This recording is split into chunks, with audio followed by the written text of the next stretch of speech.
अस्सलामुअलैकुम, मैं हूं मोहम्मद जुनैद। शाहज़ेब खानज़ादा की गैर मौजूदगी में इस प्रोग्राम की मेज़बानी मैं कर रहा हूं।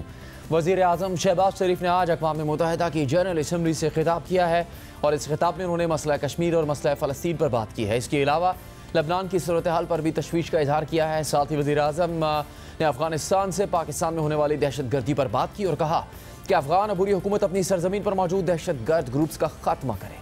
अफ़गानिस्तान में मौजूद दाइश, अलकायदा और फितना उल खवारिज अमन के लिए ख़तरा है। दूसरी तरफ हुकूमत ये इशारा दे रही है कि आईनी तरमीम अक्टूबर के पहले हफ्ते में ही पार्लियामेंट में पेश हो सकती है और इन तरमीम के लिए बज़ाहिर हुकूमत अब मौलाना फजल रहमान से ज़्यादा कौमी असम्बली की मखसूस नशस्तों पर इन्हिसार कर रही है।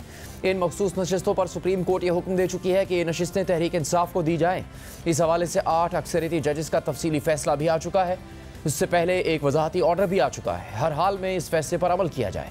तो हम इस सब के बावजूद सुप्रीम कोर्ट के इस फैसले पर फ़िलहाल अमल दरामद मुमकिन नज़र नहीं आ रहा, क्योंकि इलेक्शन कमीशन ने कई इजलासों में इस फैसले पर गौर के बाद 3 मुख्तलिफ दरखास्तों के जरिए दोबारा सुप्रीम कोर्ट से रुजू कर लिया। कल इस हवाले से एक दरखास्त दायर की गई थी और आज 2 दरखास्तें दायर की गई हैं, जिनमें से एक में इस्तदा की गई है कि सुप्रीम कोर्ट अपने 14 सितंबर के वजाहती हुक्मनामे पर नज़रसानी करे।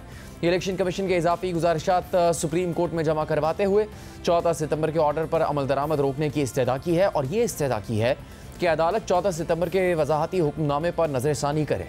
नज़रसानी पर फैसला होने तक उस हुक्मनामे पर हुक्म इम्तना दिया जाए, जबकि इससे पहले गुज़श्ता रोज़ इलेक्शन कमीशन ने सुप्रीम कोर्ट में एक तफसीली दरख्वास्त दायर करके वजाहत मांगी थी कि इलेक्शन एक्ट तरमीमी बिल के कानून बनने के बाद अब उस कानून पर अमल किया जाए या फिर सुप्रीम कोर्ट के 12 जुलाई, 14 सितंबर और 23 सितंबर के हुक्मनामों पर अमल किया जाए।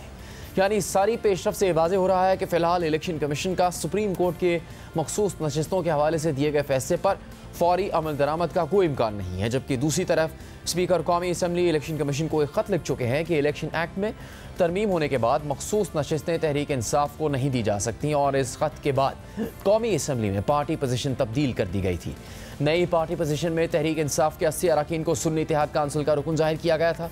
अगर इलेक्शन कमीशन ने स्पीकर के ख़त पर अमल कर लिया तो हुकूमत को आइनी तरमीम के लिए 2/3 अक्सरियत हासिल हो जाएगी और मौलाना फजल रहमान की हिमायत दरकार नहीं रहेगी। शायद यही वजह है कि JUI के रहनुमा मौलाना गफूर हैदरी ने आज मीडिया से बात करते हुए कहा कि आइनी तरमीम के मामले पर हुकूमत खामोश हो गई है। अगर कोई हुकूमती ड्राफ्ट आया तो देखेंगे, अगर काबिल कबूल ना हुआ तो मुस्तरद कर देंगे। 2-3 दिन थे जो ये हुकूमत सरगर्म थी, उसके बाद फिर हुकूमत भी खामोश हो गई और अभी देखें कि फिर कब मुतहर्रिक होती है। जब मुतहर्रिक होंगे, जब कोई ड्राफ्ट ले आएंगे, कोई नया ड्राफ्ट होगा, उसमें हम देखेंगे कि हमारे लिए किस हद तक वो काबिल कबूल है। अगर काबिल कबूल नहीं होगी तो फिर हम फिर मुस्तरद करेंगे। जबकि तहरीक इंसाफ मुसलसल इस खदशे का इजहार कर रही है कि हुकूमती आइनी तरमीम का मकसद तहरीक इंसाफ को निशाना बनाना है। तहरीक इंसाफ के सेक्रेटरी इत्तलात शेख वकास अकरम ने मीडिया से बात करते हुए कहा कि इलेक्शन कमीशन पर आर्टिकल 6 लगना चाहिए। आइनी तरमीम का मकसद इमरान खान का मिलिट्री ट्रायल और PTI पर पाबंदी लगवाना है। मैं ये समझता हूँ कि इलेक्शन कमीशन को सुप्रीम कोर्ट के फैसलों की रूह से अगर देखा जाए तो उन पर आर्टिकल 6 भी लग सकता है और लगाना चाहिए रियासत को। ये जो आईनी तरामीम वाला मामला है, ये सिर्फ और सिर्फ पर्सन स्पेसिफिक है। ये इमरान खान साहब का मिलिट्री ट्रायल करने के लिए, पाकिस्तान तहरीक इंसाफ को बैन करने के लिए। पाकिस्तान तहरीक इंसाफ इस आईनी तरमीम के सामने वो आखिरी दीवार होगी जिसको पार किए बगैर ये जो अदलिया पे हमला है, इसको ये इंश्योर नहीं कर सकेंगे। अगर आप तरामीम के अंदर जजों को एक सूबे से दूसरे सूबे पे भेजना चाहते हैं तो पाकिस्तानी समझते हैं कि आप उन 6 जजों को सजा देना चाहते हैं कि जिन्होंने खत लिखा था। तो कामरान मुर्तजा साहब और हमारे सेक्रेटरी जनरल साहब के दरमियान होगी, they will be discussing options but no joint new agenda और मुसवदा, नथिंग। इसी सारी सूरत हाल में हुकूमत और उसको चलाने वाले पूरे एतमाद है कि हुकूमत न सिर्फ मुस्तहकम है बल्कि अपनी 5 साला मुद्दत पूरी करेगी। रोज़नामा द न्यूज़ में अंसार अब्बासी की खबर के मुताबिक अहम तरीन लोगों को यकीन है कि मौजूदा निज़ाम जारी रहेगा और बगैर किसी रुकावट के अपनी मुद्दत पूरी करेगा। ज़राए का कहना है कि हुकूमत अपनी मुद्दत मुकम्मल करेगी और किसी को सियासी अदम इस्तेहकाम पैदा करने की इजाज़त नहीं दी जाएगी। मुल्क की माशी बहाली के निज़ाम की हिमायत और तसलसल को यकीनी बनाने के सिवा कोई रास्ता नहीं। जिस तब्दीली का इंतज़ार था वो आ चुकी और आपको मईशत समेत तमाम शोबों में बेहतरी नज़र आएगी। इर्द गिर्द क्या हो रहा है इससे परेशान होने की ज़रूरत नहीं। ज़राए के मुताबिक हम लोगों को यकीन है कि मुल्क के मामलात मस्बत अंदाज में आगे बढ़ेंगे और इक़्तिसादी सलामती के लिए की जाने वाली कोशिशों को ख़राब करने की इजाज़त किसी को नहीं दी जाएगी। खबर के मुताबिक PTI और मिलिट्री इस्टेब्लिशमेंट के दरमियान सुलह सफाई का कोई इम्कान नज़र नहीं आता। अहम तरीन लोगों का एतमाद PTI के इस ख्याल की नफ़ी करता है कि नए चीफ जस्टिस के आने के बाद शहबाज शरीफ की हुकूमत कायम नहीं रहेगी। इस बात से शहबाज हुकूमत और मिलिट्री इस्टेब्लिशमेंट के दरमियान किसी तरह की रस्साकशी का तासुर भी ज़ाहिर हो जाता है। इसी बारे में बात करेंगे मुस्लिम लीग नून के सीनियर रहनुमा पाकिस्तान के वज़ीर दिफा ख्वाजा आसिफ से, जो कि अमेरिका के शहर न्यूयॉर्क से हमारे प्रोग्राम में शामिल हो रहे हैं। ख्वाजा साहब, शुक्रिया आपके वक्त का। वज़ीर आज़म ने खिताब भी किया, पाकिस्तान को पूरा वफ़द वहाँ मौजूद है, जहाँ इसराइल और फ़लस्तीन के हवाले से अपनी पोजीशन वाज़े तौर पर वहाँ रखी है, और फिर भारत के हवाले से भी मौक़िफ़ वहाँ पर वाज़े किया। पाकिस्तान में जो दहशतगर्दी की लहर जारी है, इसी के तनाजुर में अफ़गानिस्तान का मामला भी वज़ीर आज़म ने अपनी तकरीर में वहाँ पर रखा है और कहा है कि अफ़गान हुकूमत अपनी सरज़मीन पर मौजूद दहशतगर्दों का खात्मा करे। कितना बड़ा ये मसला बन चुका है। अब अफ़गान हुकूमत से जो पैगाम रसानी हुई उसमें कोई कामयाबी नहीं मिली, इसीलिए बैनुल-अक़वामी मंजरनामे पर भी, अक़वाम मुत्तहिदा में भी ये मामला रखना पड़ा है। बिस्मिल्लाहिर्रहमानिर्रहीम। जुनैद, ये जब मुझे पता लगा कि मैंने आपके साथ गुफ्तगू करनी है, तो मेरे ज़हन में भी यही 3 मसाइल थे जो बड़ा बोल्डली हाईलाइट किए हैं प्राइम मिनिस्टर ने। पहला तो फ़लस्तीन का मसला, जो बड़ी उन्होंने बग़ैर किसी लगी लिपटी के बड़े वाशगाफ अल्फाज में पाकिस्तान की जो सॉलिडेरिटी है फ़लस्तीन के साथ, जो एक तारीख़ी रिश्ता है हमारा, वो उसका इजहार किया, कंडेम किया। और दूसरा कश्मीर का मसला जो है उसको भी उन्होंने हाईलाइट किया, और उसमें यूनाइटेड नेशंस को, सिक्योरिटी काउंसिल को ये याद दिलाया कि आपका एक अनफिनिश्ड एजेंडा है, जो रेजोल्यूशन है सिक्योरिटी काउंसिल के जो पास हुए हैं, करारदादें पास हुई हैं, उन पे इम्प्लीमेंटेशन नहीं हुआ। बड़े ममालिक जो हैं लाइक अमेरिका हो गया या वेस्टर्न यूरोप हो गया, जब वो चाहते हैं तो हर चीज़ पे इम्प्लीमेंटेशन हो जाती है, लेकिन जब थर्ड वर्ल्ड के मसाइल होते हैं तो वो दहाइयों जो है वो पेंडिंग रहते हैं। तो ये एक बहुत बड़ा सवालिया निशान जो है UN के जो किरदार है सिंस 1946 जो है उसके ऊपर भी एक सवालिया निशान बनता है। तो ये प्राइम मिनिस्टर ने हाईलाइट किया। और फिर टेररिज्म के हवाले से जो उन्होंने बात की है, बिल्कुल अनएम्बिगुअस उन्होंने बात की है टेररिज्म के हवाले से, और ये बिल्कुल दुरुस्त है कि अफगान सरजमीन जो है बिल्कुल ब्लेटेंटली जो है ना, एक मैं समझता हूँ कि एक खुली जारियत जो है उनकी सरजमीन से पाकिस्तान के ख़िलाफ़ जो हो रही है, उनके हाइड आउट्स, उनकी पनाहगाहें, उनकी मेहमान नवाजी जो है वो अफ़गान हुकूमत कर रही है, अफ़गान रियासत कर रही है। और हमारे मैं समझता हूँ कि जब पीछे मुड़ के देखते हैं तो जो हमने किरदार अदा किया है पिछले 30-35 साल में या 40 साल में, 70 की दहाई से आज भी 4-5 मिलियन अफ़गान जो है हमारी टेरिटरी पे बैठे हुआ है।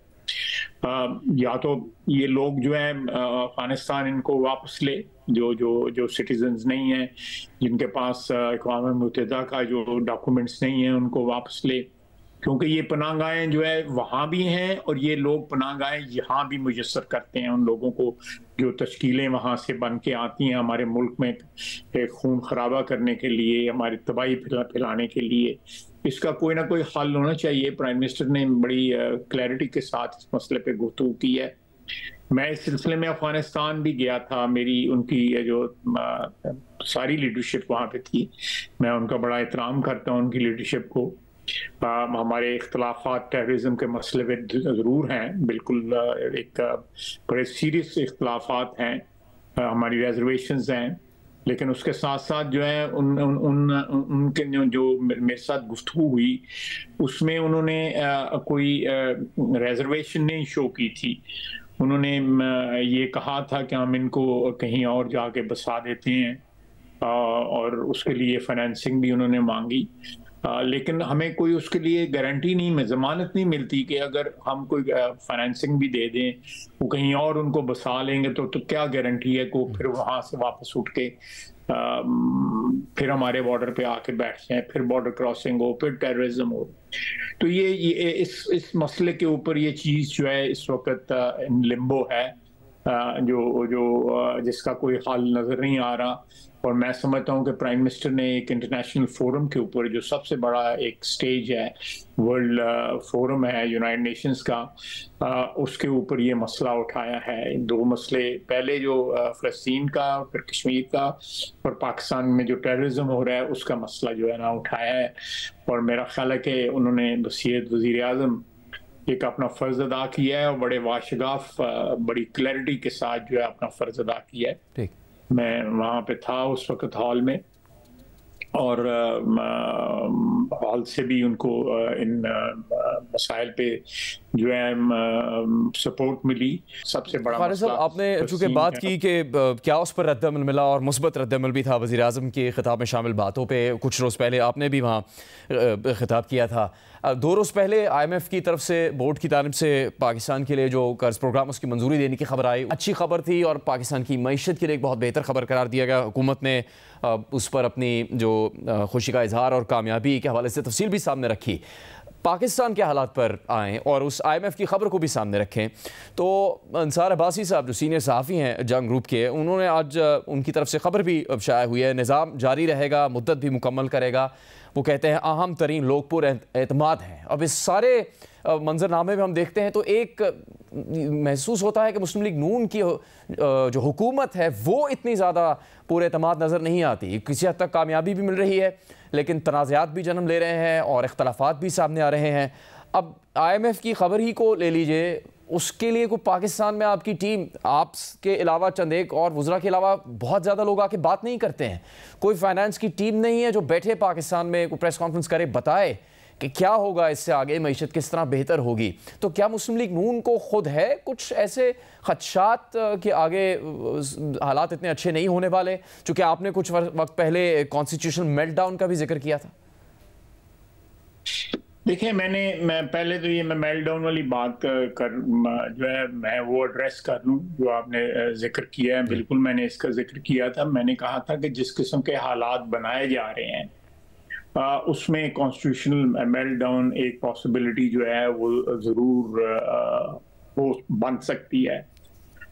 और वो इस तनाज़र में जो था, जो क्लैश जो पार्लियामेंट में और अदलिया के में, जो इन दो अदारों में जो क्लैश जो आपको बड़ा वाज़े नज़र आता है, ये अल्टीमेटली डेडलॉक रिजॉल्व ना हुआ तो उसका रिजल्ट जो है कॉन्स्टिट्यूशनल मेल्टडाउन जरूर हो सकता है।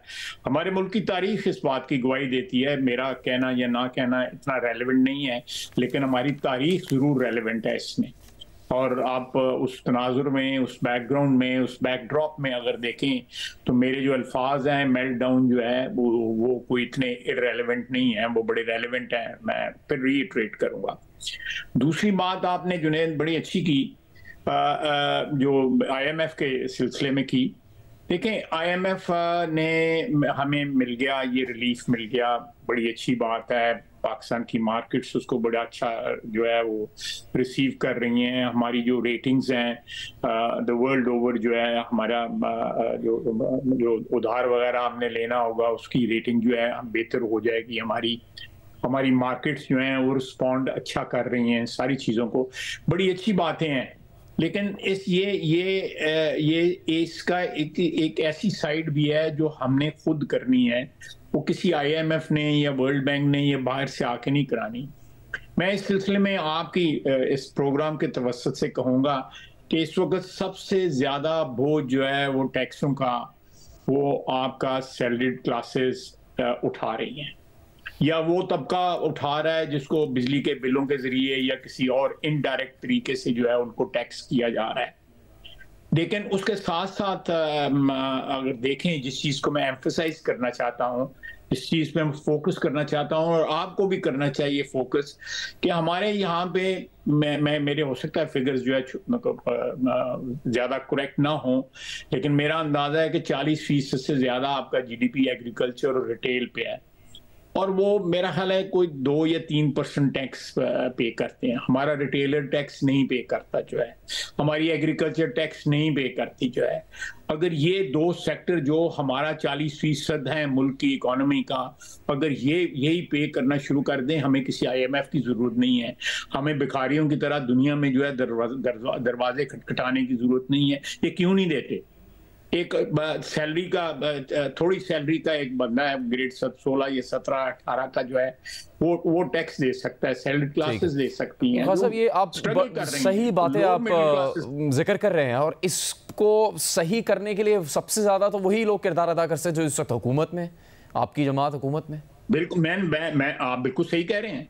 I am with you, 100% with you on this issue कि ये मेरा आर्गुमेंट अगर कंप्लीट हो जाता ना तो आपको इसकी जरूरत ना पड़ती इंटरप्शन की।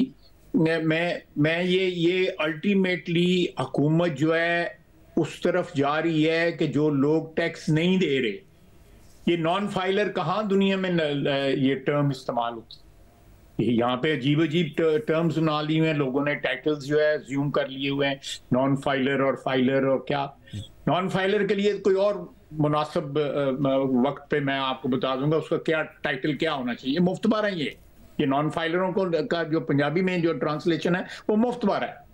तो ये इस किस्म की खत्म होनी चाहिए सारी चीजें जो हैं, ये बस हर चीज डॉक्यूमेंट होनी चाहिए। इस आम आदमी इसकी कीमत अदा कर रहा है, गरीब आदमी अदा कर रहा है, मजदूर कर रहा है, दुकानदार कर रहा है। लेकिन साथ साथ ये है कि जो ऑब्लिगेशंस जो हैं लोग पूरी नहीं कर रहे, वो हुकूमत जो है डेफिनेटली अश्योर करेगी, डेफिनेटली जो है इस चीज को यकीनी बनाएगी कि इस मुल्क में जो टैक्स नहीं देते वो टैक्स अदा करें। चाहे वो सिगरेट की चोरी करने वाले जो है 300-400 अरब चोरी करते हैं, कोई टायरों को स्मगल करके लाके बेचते हैं वो तो 300-400 अरब की करते हैं। रिटेलर जो है, हमारा रिटेल सेक्टर जो है वो 2760 अरब उनको टैक्स देना चाहिए, सिर्फ 20 अरब देते हैं। सिर्फ 20 अरब देते हैं। खालिद साहब, इन सब बातों में क्या आप ये कहना चाह रहे हैं या जी आपको भी ठीक है नहीं देती, आपको ये महसूस होता है कि जो ये इन चीज़ों के ऊपर जिन इश्यूज़ का आप जिक्र कर रहे हैं और आप बड़ी तफसील से उनको गिनवा रहे हैं, इस पे आपकी हुकूमत उतना मजबूत बयानिया बनाने की या तो कोशिश नहीं करती, या कोशिश करती है तो कामयाब नहीं होती, बनिस्बत आपके जो सियासी मुखालिफ हैं इमरान खान साहब जब वो इक़्तिदार में थे या इस वक्त भी जब वो इक़्तिदार में नहीं, उनके मुकाबले में आपके वज़रा, आपकी जमात में शामिल लोग वो मजबूत बयानिया बनाने की कोशिश नहीं करते या उसमें कामयाब नहीं हो पा रहे हैं। ये आईनी तरमीम का ही मामला ले लीजिए, IMF को मुआहदा हो गया, आगे का रास्ता क्या है? हुकूमत अब बताए हम ये इस्लाहात करेंगे, उसकी एक टाइम लाइन होगी, कोई बताने के लिए मौजूद नहीं है। इसमें बहुत पीछे है। मैं आपके इस सवाल को एड्रेस करता हूँ। देखिए, ये सारी टीम जो थी जो IMF पे बोल सकती है, खुसूसन हमारे वजीर खजाना और उनके जो साथी हैं, वो सारी टीम यहाँ पे थी। वो आज मेरा ख्याल है वापस चले गए, ये कल रात वो वापस गए हैं, पाकिस्तान गए हैं। He'll definitely speak on this subject। आपने जो जिस तरफ इशारा किया है वो दुरुस्त है, हमें बोलना चाहिए और उसमें कोई कड़वी बात भी हो तो वो भी आवाम को बतानी चाहिए, ताकि आवाम जो है ज़हनी तौर पे इस बात के तैयार हो कि ये मुश्किलात है, और साथ उनका हल भी बताना चाहिए। इनका ये हल है कि पिछले 20 साल से या 40 साल से या 50 साल से ये हल हमें अवेलेबल हैं, ये सोल्यूशंस हमें अवेलेबल हैं, लेकिन हम वो सोल्यूशंस जो है ना अप्लाई नहीं कर रहे। बाज़-औक़ात जो है, बल्कि मोस्ट ऑफ द टाइम जो है सियासी मसलतों का शिकार हो जाते हैं कि ये वोट कम हो जाएंगे, इससे फलाना नाराज हो जाएगा, फलानी लॉबी नाराज हो जाएगी।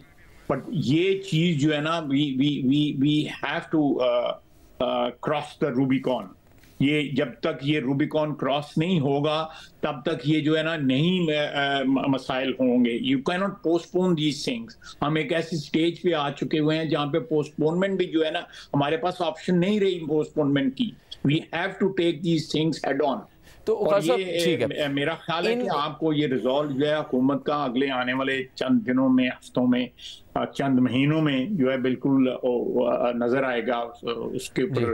तो अगर खालिद साहब, अगर माशी तवाज़ुन और सियासी तवाज़ुन चाहिए तो उसके लिए तो फिर महाजराई भी ख़त्म करनी होगी। हुकूमत खुद ही अगर बानी PTI का ही नाम लेती रहेगी, उन्हीं के बारे में बात करती रहेगी, तो फिर तो उन्हीं की बात होती रहेगी। खुद आके अपना एजेंडा सामने रखे। अब इस वक्त हुकूमत के साथ तो हो रहा है ये कि उसका सुप्रीम कोर्ट से भी महाजराई चल रही है एक कोर्ट के फैसले पर।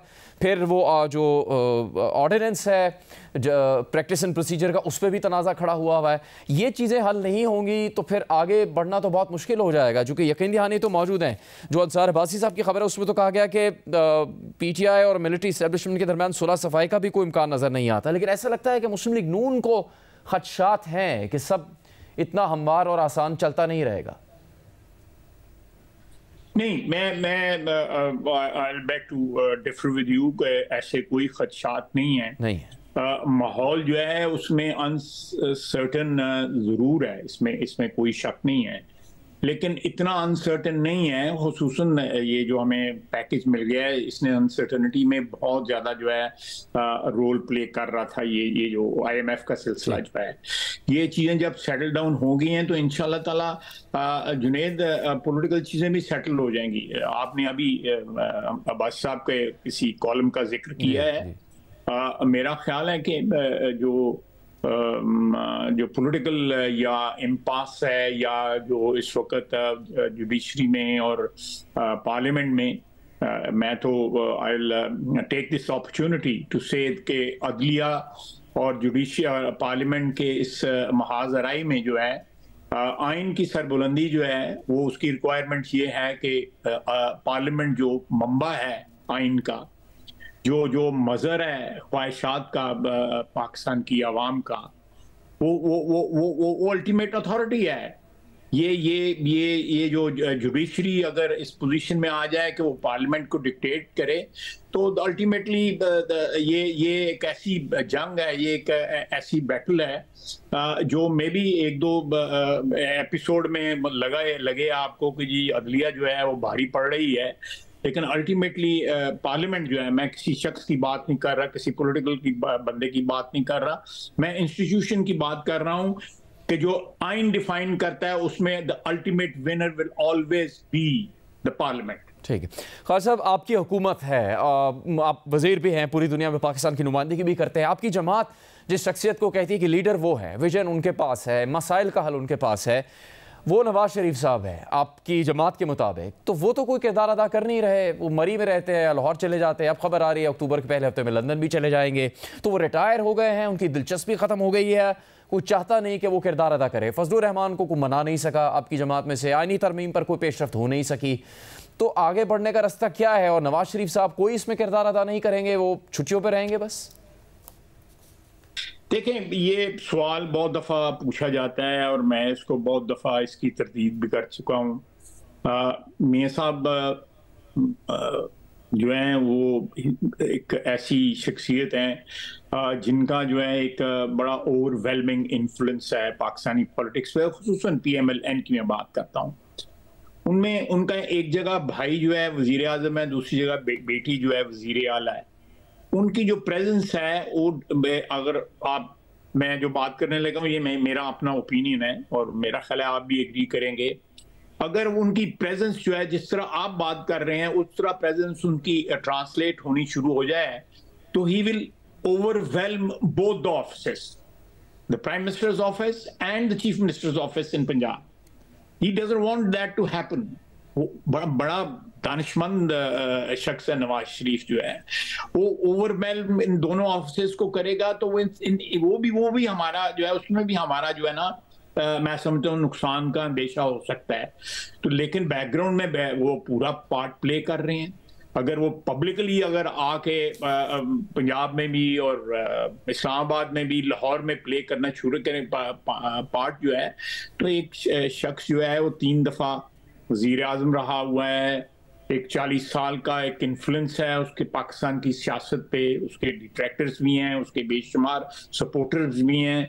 तो आप अंदाज़ा लगाएं जो मैं आर्गूमेंट दे रहा हूँ, मुझे उम्मीद है कि आप मेरे साथ एग्री करेंगे कि उनका जो है थोड़ा सा जो है ना बिहाइंड द सीन जो है रोल बिल्कुल एक्टिव है, बिल्कुल है। मैं उनसे मेरा उनसे राब्ता जो है बड़ा मुसलसल राब्ता है, मैं उनको मिलता भी रहता हूँ, उनसे जो है गाइडेंस भी लेता रहता हूँ। इसी तरह जो है उनकी बेटी, उनका भाई भी जो है बिल्कुल उनके एक्सपीरियंस से, वो तो एक खजाना है हमारे पास, एक रेजर्वायर एक्सपीरियंस का, जिसके साथ कंसल्ट करके हम जो है वो अपना डिटर्मिन कर सकते हैं कि हमने कहाँ जाना है और किस तरह जाना है। खान साहब ठीक है, आपकी जमात की तरफ से काफ़ी दावा किया गया था कि अली अमीन गंडापुर आए तो सही, अटक का पुल पार करके दिखाएं, वो पार भी कर लिया उन्होंने, पुल लाहौर वॉर भी गए और खिताब नहीं किया वहाँ जलसे से, लेकिन पहुँच ज़रूर गए थे पंजाब। अब पीटीआई कहती है कि वो मुज़ाकरात नहीं करेगी, मुज़ाकरात के दरवाजे बंद हैं, तो हुकूमत का कोई इस पे मौक़िफ़ है कि वो, उनका नुक्ता नज़र क्या है कि वो मुज़ाकरात करना चाहते हैं इमरान खान साहब से, उनकी जमात से, या नहीं करेंगे बिल्कुल भी? देखें, जो उन्होंने ज़रूर क्रॉस किया है अटक का पुल जो, लेकिन उस लश्कर कशी का जो उन्होंने धमकी दी थी, मैं वो गिनती करता रहा हूँ 15 दिन जो है, मैं ट्विटर पे भी गिनती करता रहा हूँ और आप प्रोग्राम में भी ये बात कहता रहा हूँ टीवी पे कि 15 दिन पूरे हो गए हैं, अकेले आए हैं, लश्कर कहाँ गया, उनके साथ आने वाले लोग कहाँ गए, जो पंजाब पे लश्कर कशी उन्होंने करनी थी वो नहीं हुई। और दूसरी बात जो आपने की है कि देखें, पॉलिटिकल डायलॉग जो है वो कभी भी रूल आउट नहीं किया जाता। बाज़ का जो है लोगों की पोजीशन जो है उनको खदशा होता है कि हमारी पोजीशन कॉम्प्रोमाइज होगी, तो वो बिहाइंड द सीन डायलॉग करते हैं। मैं कोई खबर नहीं दे रहा, मैं एक पॉलिटिकल बात कर रहा हूँ। लेकिन अगर पीटीआई को ने हमारे साथ कोई डायलॉग करने में नहीं इंटरेस्टेड, प्राइम मिनिस्टर ने जो है ऑफर किया है, उनके सीट्स पे जाके ऑफर किया है असेंबली के अंदर, या वो लीडर ऑफ अपोजिशन थे उस वक्त भी शहबाज शरीफ ने उनको ऑफर किया as a political leader, as a political worker, as a political party which is in treasury these days, वो हमारी ऑफर हमेशा जो है वो कायम और दायम रहेगी। लेकिन अगर वो नहीं इंटरेस्टेड तो हमें भी कोई इतनी तकलीफ नहीं है कि हम उनके साथ जो है मुज़ाकरात ऐसे ही उनकी मिन्नतें तरले करें कि जी हमारे साथ मुज़ाकरात करो। अगर वो मुज़ाकरात नहीं करना चाहते तो वो मेरा ख्याल है कि रऊफ हसन साहब ने कल के परसों किसी प्रोग्राम में कहा है कि हम फौज के साथ राब्ता जो है, फौज हमारी है, ये अब यानी फौज को उन्होंने खासा अच्छा किस्म का मक्खन शक्ल तो हटा दिया, उसके बाद उन्हें सेक्रेटरी इत्तलात के ओहदे से जी उन्हें हटा दिया गया उसके बाद सेक्रेटरी इत्तलात के ओहदे से पीटीआई की। अब देखें, ये मेरी बात आप इंडोर्स कर रहे हैं कि उनके अंदर जो एक होती है ना, एक यूनिटी होती है, ऑफ यूनिटी ऑफ एक्सप्रेशन या यूनिटी ऑफ पॉलिसी जो है वो नहीं है। वो बंदा जो है वो रऊफ हसन साहब कहीं दो दिन कहीं पे लगा के आए हुए हैं, तो वो जो है वो अब अगर हॉट ब्लो कोल्ड अगर पॉलिसी पीटीआई ने रखनी है तो ये उनकी स्ट्रेटेजी है, मैं उस पर कमेंट नहीं करूंगा। लेकिन ये एक बात जो है वो बड़ी जो है मैं समझता हूँ कि आप फिर मैं अंसार अब्बासी साहब के जो आपने मुझे बताया है मैं उसके उत्तर रेफर करूंगा कि पीटीआई जो है वो अगर उसने जब भी मुज़ाकरात जो होंगे तो वो पॉलिटिकली सियासी बरादरी में मुज़ाकरात होंगे, जब भी हुए। इस वक्त तो कोई ऐसा मुझे इम्कान नजर नहीं आता। उन्होंने जिस तरह पैंतरे बदले हैं, और जो एक ट्वीट आया आज से को 8, 10 या 12 रोज पहले जो बानी पीटीआई का उन्होंने जेल से ट्वीट जो किया, एक बड़ा लंबा चौड़ा जो है, आप समझते हैं कि उसके बाद रऊफ हसन साहब का जो बयान आया है या जो टीवी पे जो इन्होंने इंटरव्यू किया, जो आप कह रहे हैं कि उनको हटा दिया गया उस वजह से, वो मेरा ख्याल है बयान जो है वो दैट वाज, मैं कोई लफ्ज गलत नहीं इस्तेमाल करना चाहता, लेकिन वो बयान ही जो था मेरा ख्याल है उसकी कोई वक़्त या उसकी कोई लॉजिक या कोई मंतक नहीं बनती थी। ख्वाजा आसिफ साहब बहुत शुक्रिया प्रोग्राम में बात करने के लिए। प्रोग्राम जारी रहेगा एक ब्रेक के बाद। प्रोग्राम में एक बार फिर खुशामदीद बात करेंगे हम रुकन कोर कमेटी तहरीक इंसाफ शुएब शाहीन साहब से। शुएब साहब शुक्रिया आपके वक्त का। मुकम्मल तौर पर दरवाजे बंद कर दिए गए मुज़ाकरात के, उस शख्सियत को भी उहदे से हटा दिया गया जिसने ये बात की थी कि तहरीक इंसाफ यकीन रखती है एंगेज करने पर, मुज़ाकरात रखने पर। हिकमत अमली क्या है तहरीक इंसाफ की? अगर मुज़ाकरात भी नहीं करने, तनकीद तो पहले भी होती रहती है दूसरी जमातों की जानिब से कि तहरीक इंसाफ या बानी पीटीआई मुज़ाकरात करके आगे बढ़ना ही नहीं चाहते। देखिए, मुज़ाकरात के लिए कौन सी CBM है, कौन सा एतमाद साजी का माहौल है, जलसा हम नहीं कर सकते, जुलूस हम नहीं निकाल सकते। मैं आपके सामने इलेक्शन जीत के बैठा हूँ, 1,05,000 वोट लेके हम बाहर बैठे हुए हैं, कठपुतलियों को अंदर बिठाया हुआ है, इलेक्शन ट्रिब्यूनल हमारे नहीं चलने दे रहे। और आज सूरत हाल ये है कि जो मैं 9 पर्चे FIR मुझे मेरे दफ्तर से उठा के ले गए। हाई कोर्ट के फैसले हैं कि किसी वकील के दफ्तर में अगर कोई इवन क्रिमिनल भी बैठा अपनी ज़मानत के लिए दरख्वास्त जमा कराने की नीयत से भी बैठा, उसको आप उठा नहीं सकते। और यहाँ सीनियर मोस्ट वकीलों को उठा करके दहशतगर्दी के 9 पर्चे मेरे खिलाफ कर दिए। बाकी छोड़े, कौन सा CBM है? देखें, इमरान खान इस वक्त मोस्ट पॉपुलर लीडर है, फेडरेशन की अलामत है, इसमें कोई शक व शुबा नहीं, इसमें कोई दूसरी राय नहीं। अब एस्टेब्लिशमेंट अगर धोखाबाजी से हमारी पॉपुलैरिटी कम करने के लिए, उन कठपुतलियों को मजबूत करने के लिए हमें इंगेज करने की नीयत से ऐसी कोई बातचीत डाले या ऐसी गुफ्तगू करे जिसके साथ कोई बातचीत हमारी नहीं हो रही थी, तो मेरा ख्याल है कि हमने वाज़े तौर पर एक इमरान खान साहब ने पैगाम दे दिया है कि भाई आपसे बात नहीं होगी। आपने जो कुछ किया इस इलेक्शन में, 8 फरवरी को एक पुरअमन इनकलाब आया, लोगों ने वोट दे दिए। इनको चाहिए था कि जो जीत गया है उसको आने दें, let the law has to take its own course, जमहूरियत को चलने दें, जमहूरियत को तमाशा और ड्रामा मत बनाएं। और आज जो कुछ करने लगे हैं, अब मुझे बता दें, काजी फाइसा को एक्सटेंशन देने के लिए पूरे निज़ाम इंसाफ को ये मलियामेट करने जा रहे हैं। और फिर जो आईनी तरमीम 100 कार्ड लाना चाह रहे हैं, उसमें आर्टिकल 8 ख़त्म करके मिलिट्री कोर्ट्स बन जाएंगी, जिसको चाहेंगे उठा के ले जाएं। आर्टिकल 199 के मुताबिक जिसको चाहे उठा जाएं, नेशनल सिक्योरिटी का नाम लें, कोई पूछने वाला नहीं होगा। और उसके बाद जिस जज हाई कोर्ट ने कोई इंसाफ में मबनी फैसले करने शुरू किया, उसको उठा के ट्रांसफ़र कर दें। और ना सिर्फ ट्रांसफ़र करें बल्कि वहाँ चीफ जस्टिस भी नहीं बनने देंगे। और उसके अलावा यानी शहबाज शरीफ और आसिफ अली जरदारी मिलकर चीफ जस्टिस लगाएगा आईनी अदालत का, और सुप्रीम कोर्ट उसकी सुबॉर्डिनेट कोर्ट होगी। Supreme court district and session जज लेवल की एक कोर्ट हो जाएगी, उसकी कोई उससे ज्यादा हैसियत ही नहीं होगी। और ये पैरेलल नहीं, जिन चीजों की तरफ आप इशारा कर रहे हैं, आपने कहा कि सुप्रीम कोर्ट बन जाएगी जिसने सारे मामला कंट्रोल। आपका मौक़िफ़ आ गया, आप कह रहे हैं जलसे नहीं करने दिए रहे। 2 जलसे आपकी जमात ने किए, उसमें से एक जलसे में वज़ीर आला खैबर पख्तूनख्वा अली अमीन गंडापुर ने शिरकत भी दी, खिताब भी किया, काफ़ी धमकियाँ में ज़बान भी इस्तेमाल की, रियासती इदारों से मुतालिक, दूसरी सियासी जमातों से मुतालिक, यहाँ तक कहा कि लश्कर कशी करेंगे दूसरे सूबे पर। तो आपकी जमात की भी पॉलिसी जारहाना नहीं है, बावजूद इसके कि सुप्रीम कोर्ट का फैसला भी आया, इलेक्शन कमीशन ने आपके एक अरकान की बड़ी तादाद को नोटिफाई भी किया, मौलाना फजलुर रहमान भी आपके साथ है, आपको सियासी जमातों की जानिब से मुज़ाकरात की दावत भी दी जा चुकी है। देखें, पहली बात तो यह है कि ये सियासी जमातें नहीं रहीं, जो सियासी जमातें हैं उनके साथ हमारी गुफ्तगू जारी है, इंक्लूडिंग मौलाना फजलुर रहमान हो, मैंगल साहब हूँ, चकजाई साहब हूँ, या 6 जमाती हमारा इत्तेहाद हो, जमात इस्लामी हूँ, सबसे बात हो रही है।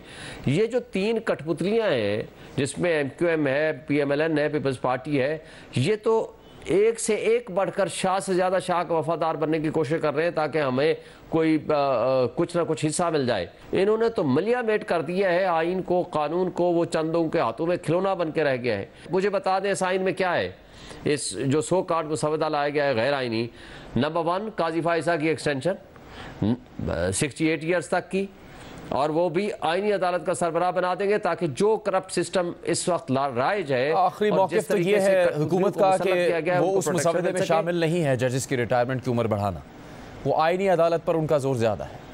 देखें, नहीं, आईनी अदालत के ऊपर मुझे ये बता दें, आज तक फिर मंसूर शाह का आप नोटिफिकेशन क्यों नहीं कर रहे?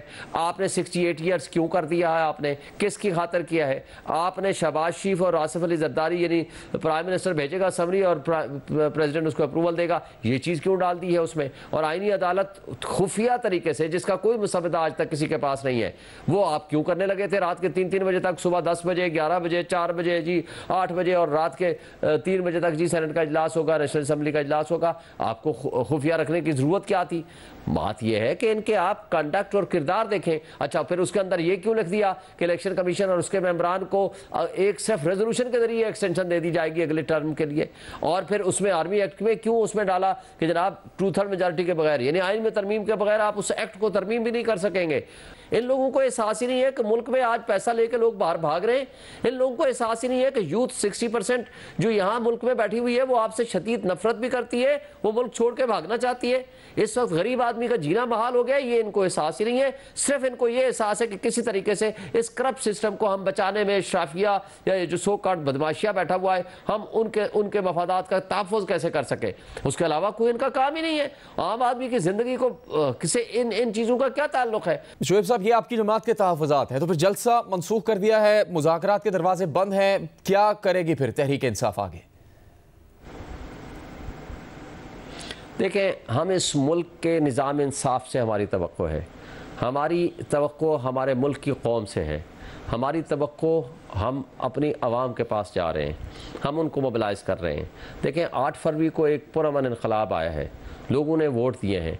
किसी तहजीब याफ्ता मुआशरे में इनकलाब का वाहिद रास्ता, पुरअमन इनकलाब का रास्ता वो वोट का रास्ता होता है, और वोट के ज़रिए लोगों ने हमें वोट दे दिया है। अब उसके रास्ते में जिस कदर भी रुकावटें पैदा करने की कोशिश हो रही है, वो दैट इज़ रॉन्ग। रियासत ऐसे नहीं चलेगी। अब जो वाहिद निज़ाम इंसाफ का रास्ता है उसको चलने दें, ताकि ये मुल्क दुरुस्त सिमत में लेके चले, दुरुस्त सिमत में हम तरक्की की तरफ कदम उठा के चलें।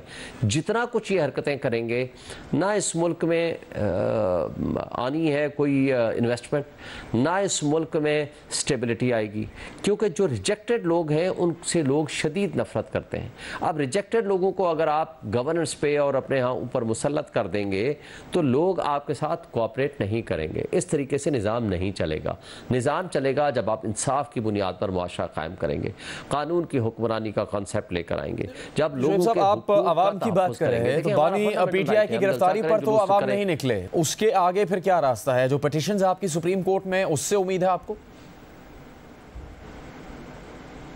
देखें, हम हर रास्ता लॉफुल रास्ता अडॉप्ट कर रहे हैं। हमें अदालत से भी उम्मीद और तवक्को है।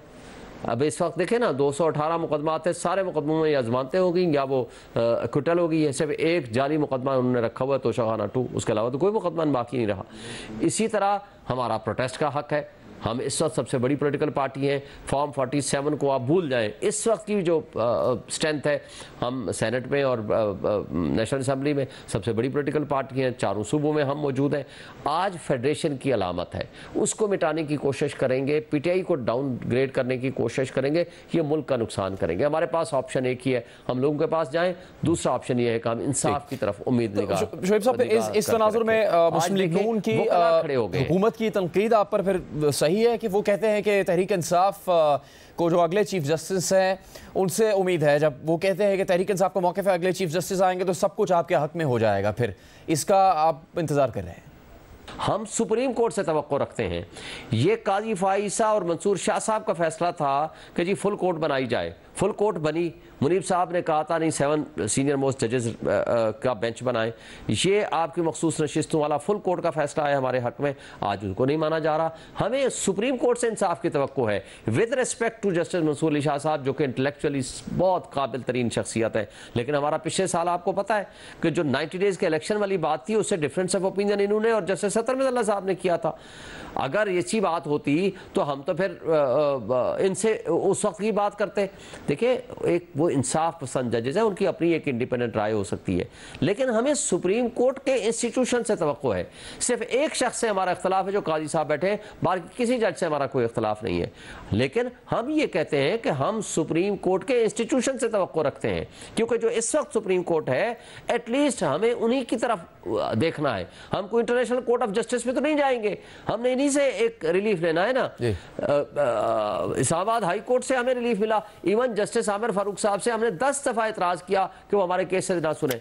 बिल आखिर जो भी हुआ हमें रिलीफ उनसे मिला, या सुप्रीम कोर्ट से जमानतें हमारी हुई हैं, हम गए हैं उनके पास।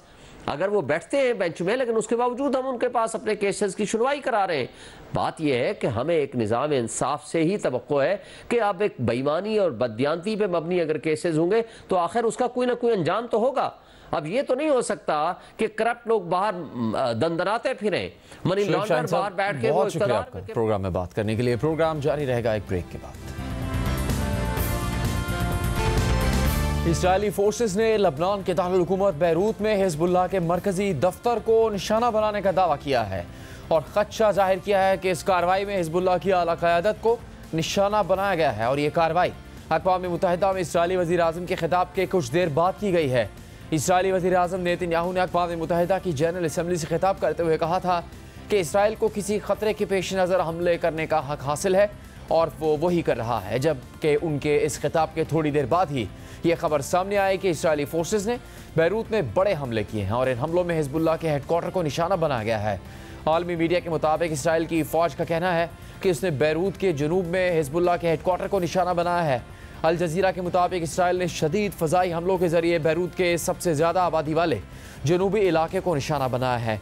धमाकों की आवाज़ें पूरे बैरूत में सुनी गई हैं। लबनान में सिक्योरिटी ज़राए ने रॉयटर्स को बताया कि हमलों में इस इलाके को निशाना बनाया गया है जहाँ अक्सर हिज़्बुल्लाह हुक्काम मौजूद होते हैं। ये बैरूत में गुज़श्ता साल के दौरान होने वाला सबसे शदीद हमला है। हिज़्बुल्लाह का तर्जुमान समझे जाने वाले चैनल अल-मनार टीवी के मुताबिक इसराइली हमले में बैरूत में 4 इमारतें मुकम्मल तौर पर तबाह हो गई हैं और कई हलाकतों का खदशा है। इससे पहले लबनान में 5 दिन से जारी इसराइली जारियत में 700 से ज़्यादा अफराद मारे जा चुके हैं और आज भी 25 अफराद इसराइली हमलों का निशाना बने। फ़िज़ाई कार्रवाइयों के साथ साथ इसराइल के ज़मीनी ऑपरेशन की तैयारियों में भी तेज़ी आ गई है और लबनान की सरहद पर दर्जनों टैंक्स और फौजी दस्ते भी तैनात किए गए हैं। खदशा जाहिर किया जा रहा है कि इसराइल किसी भी वक्त लबनान में ज़मीनी ऑपरेशन शुरू कर सकता है। अल जज़ीरा के मुताबिक इसराइली फ़ौजियों को शुमाली इसराइल में यानी लबनान की सरहद के साथ तैनात किया जा रहा है, जो लबनान में मुमकिन ज़मीनी मदाखलत की तैयारी हो सकती है। और इस सिलसिले में बुध को इसराइल के आर्मी चीफ ने शुमाली इसराइल में तैनात फ़ौजियों से बात करते हुए उन्हें कहा था कि वो लबनान में मुमकिन ज़मीनी हमले की तैयारी करें। प्रोग्राम का यहाँ पर इख्तिताम होता है, इजाज़त दीजिए।